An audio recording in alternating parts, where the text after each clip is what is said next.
What's up, guys? Welcome back to the channel, and today we're going to be taking a look at everything that you need to know and everything you need to be able to see to be successful with Queen Charge Lalo. I just want to say thank you guys for subscribing, being here to check out the content. I hope you enjoy it, and I hope this video helps you guys out. Make sure you drop a like and a comment down below. Let me know what you think, and please share this video with your clanmates and your friends. Alright, without further ado, let's get into the video.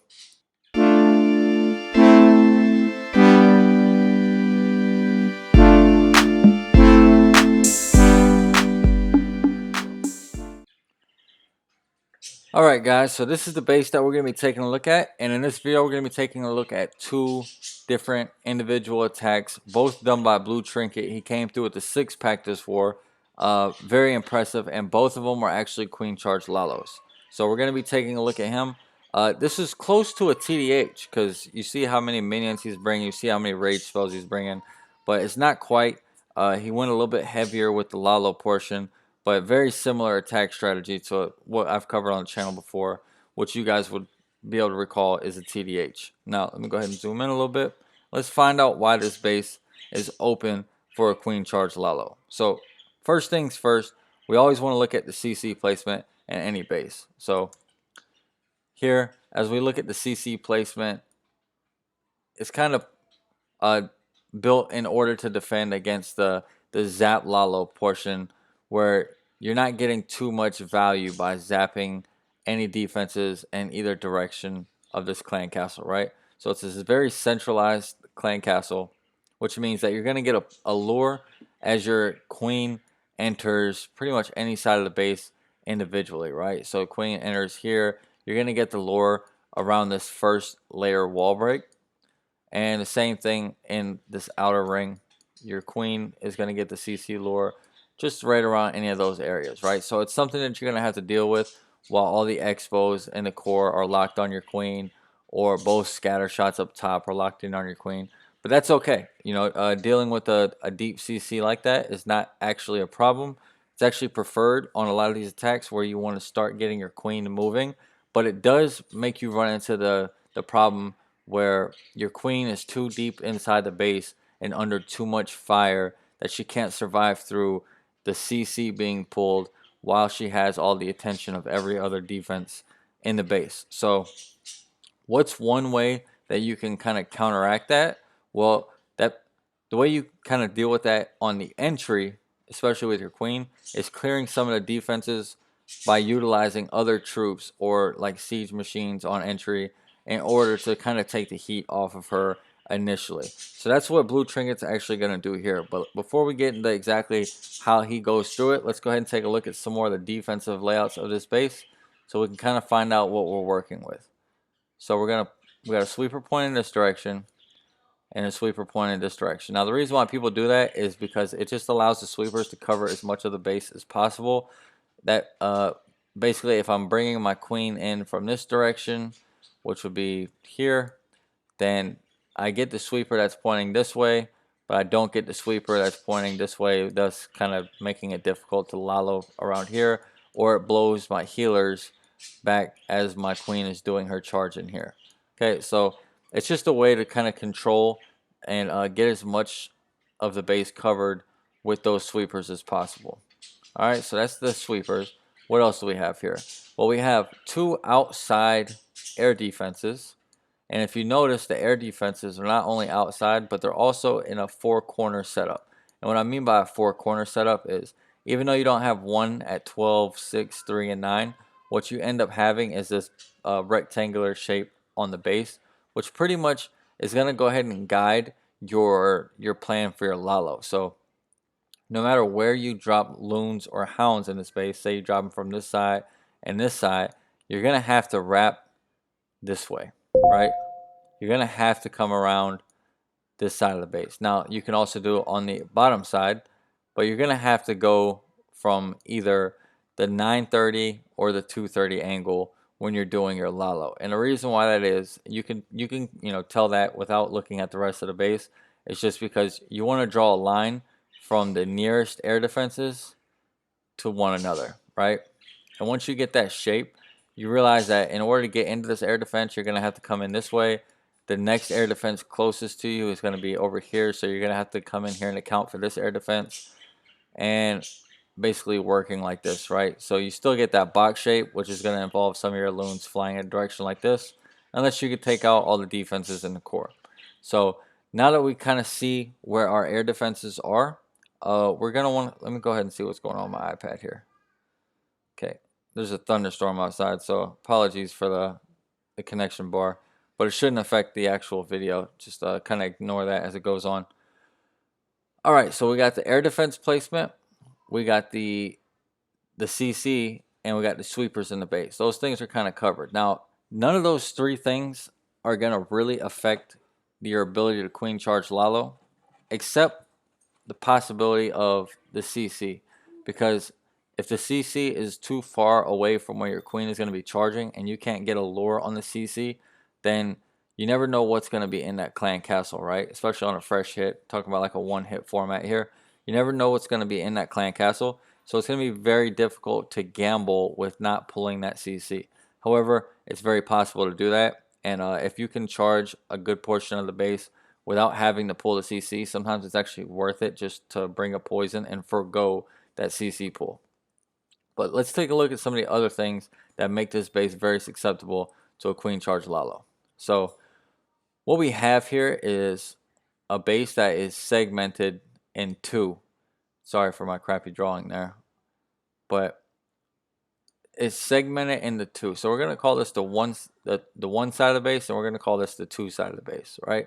So as you can see, on either side of the base, you have a defensive L shape going through. Now, the one here on the 1 o'clock side, or the one side of the base, isn't very strong because you're going to have to deal with kind of flying into that scatter shot while there's another scatter shot in range of that first scatter shot. You got both sweepers to deal with, and you also have the enemy queen, and you have the town hall. So you're not really going to be realistically expecting a Lalo flight through that portion of the base. You also have to deal with the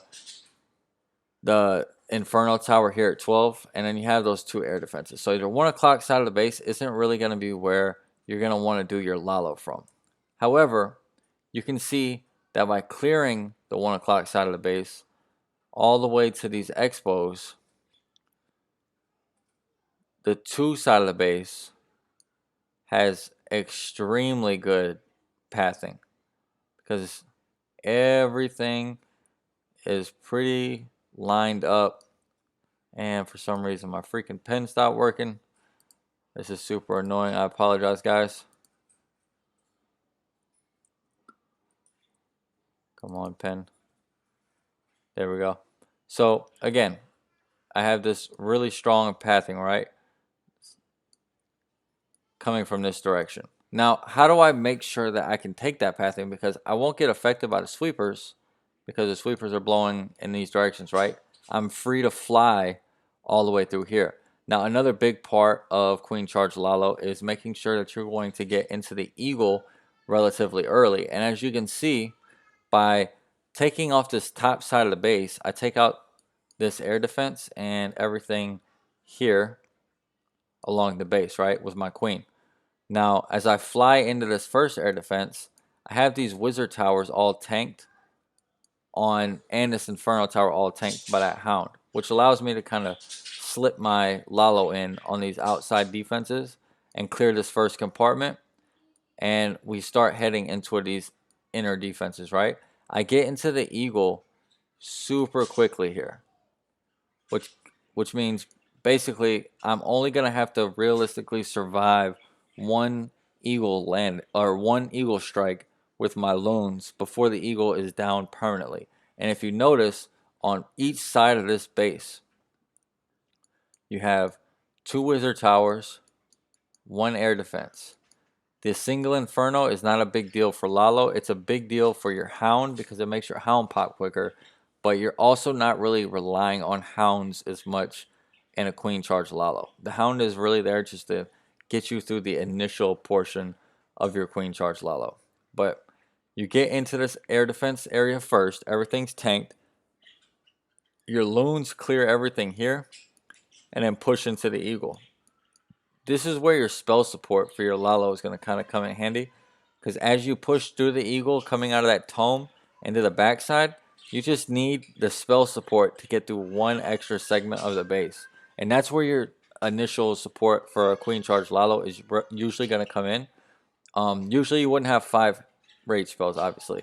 But as you're coming into the base, is another point where you want to use those, say a haste spell uh, or a rage spell coming in with your Lalo. And then usually, once you've exited your tome, you're going to want to go ahead and use the remaining spells to get your Lalo through the rest of the base. Because it doesn't make sense to use the tome while you have a building frozen. It doesn't make sense to use a tome. Now, this is in general, just thinking about usefulness of spells and the timing that spells end up saving or benefiting, because that's all a free spell is doing. A free spell is stopping damage on your loons for 7 seconds. Same thing as a tome, right? I believe it's 7 seconds. It might be 6 seconds or something like that. But there's no point in double stacking the same benefit. So when I tome my loons, I don't want to be using other spells to support my loons, because that tome is completely taking the weight of the attack off of my balloons as they go through the base. So getting into the portion where I know I'm going to tome is more important, and then clearing the area where I know my tome is going to wear off is more important for my spell usage, right? So that's kind of how you want to structure your Lalo. And that goes for Queen Charge Lalo, Sui Lalo, TDH, all that. Like, that's the kind of the 3 phases of your Lalo that you need to be focused on. Getting into the portion of the base where I need to get my loons in and get them moving is going to be heavy on the spells. Getting to the area where I know I'm going to have to use my tome, and then getting ready to use the spells on the back end to get me through that tome. Okay. Now again, this is more of a TDH style attack, so he's bringing the 5 rages, so there's not as much haste movement or placement, but the same theory applies to haste as it would be to rage. Hasting into the base, hasting out of your tome into the next set of defenses, right? Now let's talk about the Queen Charge, because he's bringing 5 rages here, and so he is definitely expecting to get a whole lot of value out of his Queen. Now, Queen Charges here can be a little bit rough. As you can see, he's got the Inferno out here protecting. So no matter which direction he tries to get his Queen in, we've already identified that we want the Queen to get in here, right? To clear all these defenses. Now, in order to do that, we're going to have to come in either this direction or this direction. And either side is protected by this Inferno Tower. Now, this is where I said dealing with the CC troops deep inside the base, or sometimes dealing with like an Inferno Tower deep inside the base, or a Warden platform, or an Expo farm, is going to be very difficult when you haven't cleared any value for your Queen, right? So the way Blue Trinket's actually going to do this is he is going to be sending in a blimp before he sends in his Queen, just for this Inferno Tower. And what that's going to do, he's going to put the Queen in directly behind, and it's going to let the Queen pick a side. Now, whichever side she goes to, give me 1 sec, I'm going to fix this Wi-Fi issue. Alright, sorry about that, guys. I'm back. I just had to fix that issue. It was driving me absolutely insane. But, like I said, so we're sending in the blimp to get this single Inferno.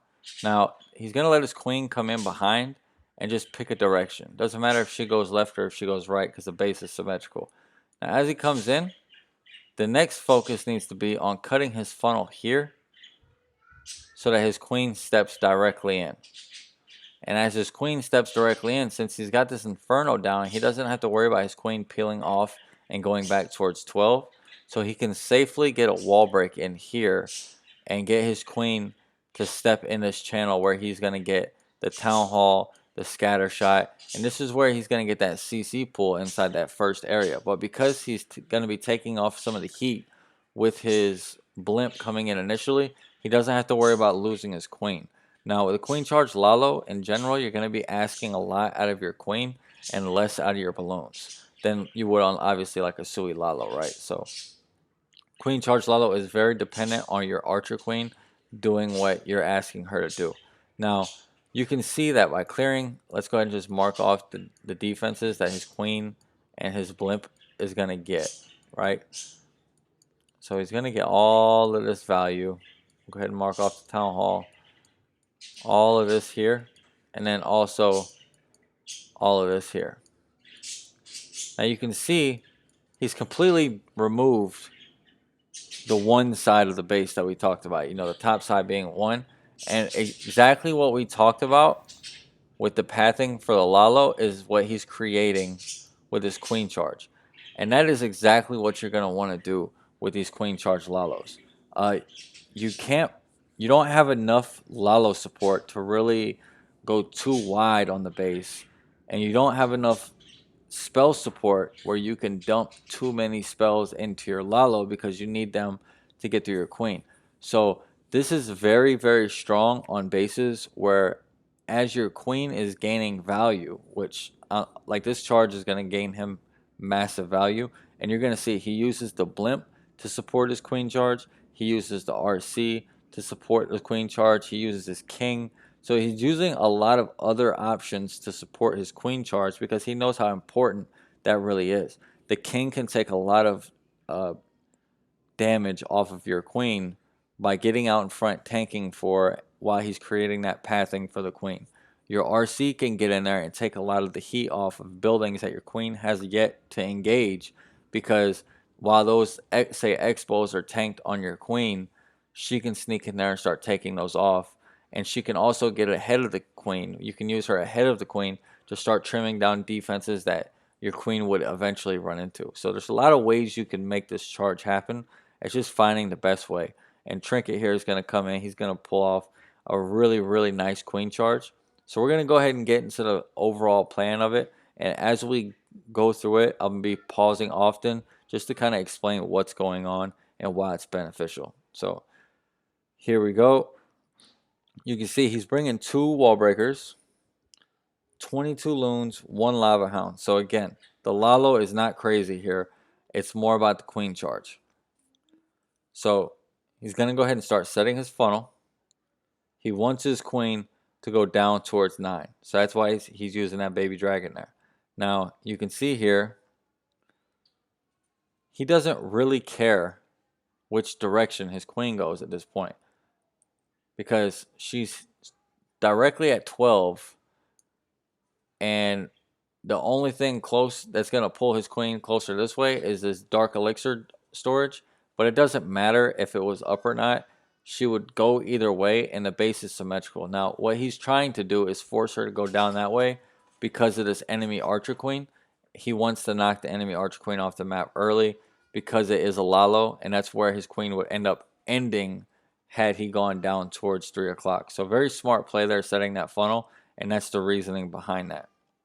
Anyway, the Yeti bump. Now notice he's not dropping his healers yet because he doesn't want the healers to swap to the Yetis. So he's just letting his queen work. She's under no stress or danger. And then boom. This is what I meant by taking off heat from your queen using your other troops. So this archer tower is firing on the queen. But before everything switched off the Yetis, he did something very smart. He put his king down. And like I said, he needs to funnel this area. But by putting the king here, he's going to tank these point defenses, allowing his queen to deal with this enemy BK and this archer tower by themselves. Now, if there was another point defense on his queen, it would be very difficult for her to make it through that without having to use like a rage and a freeze combo. So that was a very good and well-timed play by Trinket here. All right, let me clear this. Let's get into a little bit deeper. This is when things can get a little bit crazy, so you have to remember basic stuff like the Coco Loon. You know, you're using your queen charge, so don't forget to use your Coco Loon. It's worth keeping the extra healer with just 1 loon. You see it worked out well for him. Now he brings in the super wall breaker, and he gets his queen down in an early rage because she's going through the enemy king. Now she takes a weird step and is actually going into the enemy queen and king, so he uses 2 party wizards to kind of deal with that. Now you can see here what I was talking about, dealing with the CC troops kind of deep in the base, right? So the archers are all coming out. His queen's deep. His king is actually helping distract and pulling some of that CC. and out come all the archers. But since he used a rage and he used the freeze spell to get through the enemy king and queen, you can see that there's really nothing stopping him from stepping in here, dealing with the CC in the town hall, and then just kind of riding this portion of the base out. She can clear all this along the way, and again, she's clearing out this huge swath of base for the Lalo to kind of work itself out. Now, he's going to hit a point here where his queen is going to end up using or doing so much damage that he doesn't have to worry about losing his queen anymore because he's kept her so well protected through the attack. She kind of goes on autopilot while he focuses on the Lalo portion. So see how he does with the CC pool? CC's a mass archer and 2 ice golems, so probably should have had some headhunters in there. Maybe would have forced him to use the freeze, but again, he's got 4 rage spells still. There he goes, he uses 1. Queen's going to step up and deal with the town hall, and here comes the Lalo. So I just want to point out as his Lalo comes in, what I was explaining earlier was the Hound. Oops, I lost my pen again. Man, this pen sucks.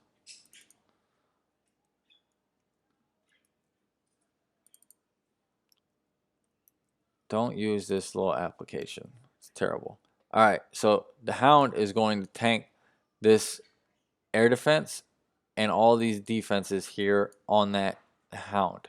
Now you see he's got a nice solid group of loons coming into this.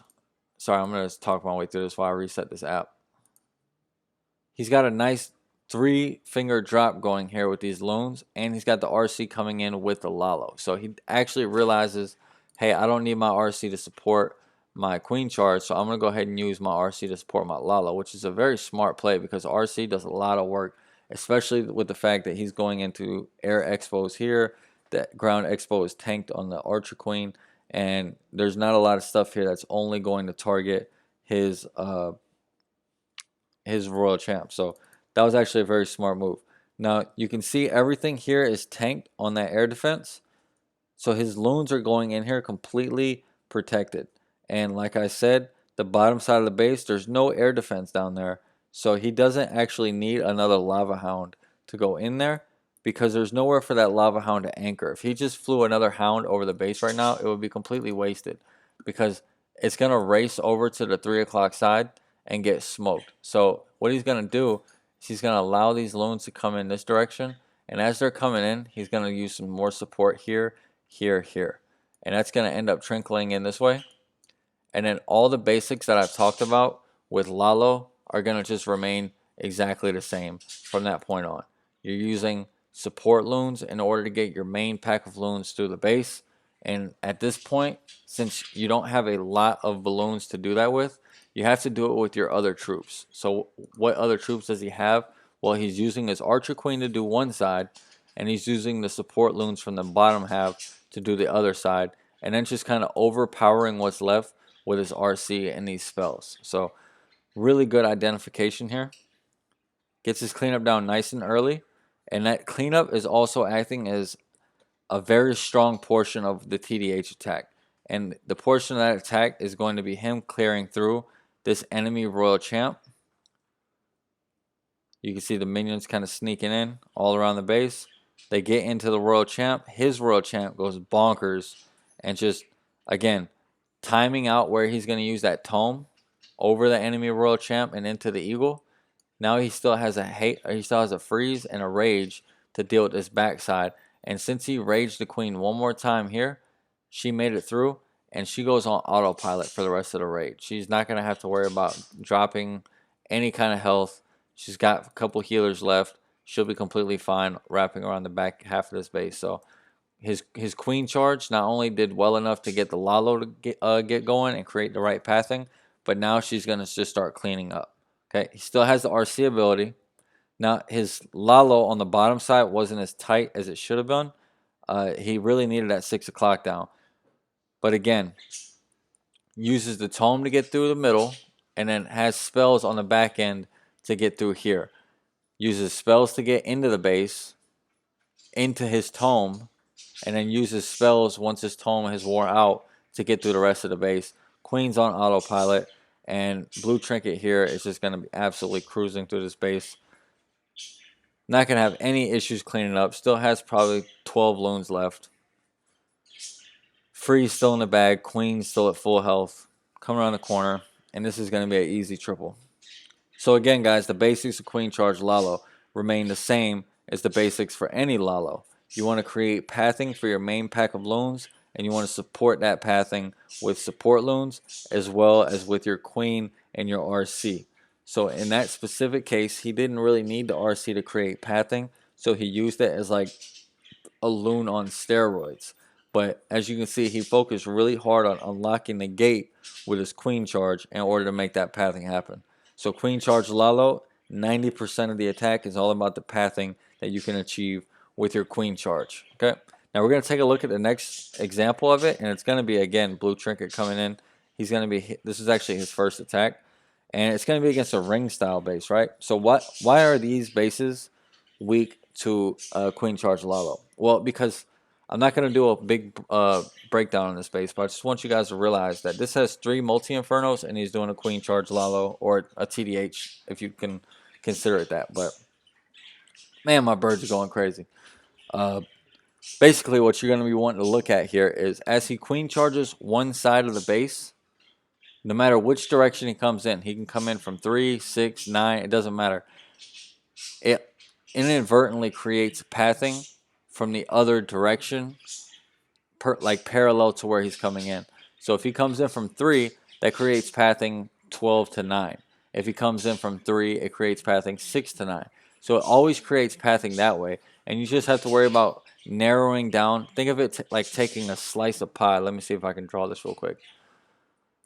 Think of it like taking a slice of pie off of a whole pie. So this is your whole pie right here, right?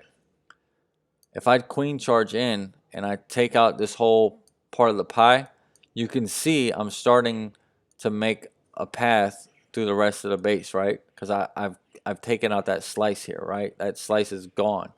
So that's the pathing I'm going to take. Now, you have to start working on how to trim that up, because sometimes it's too wide, right?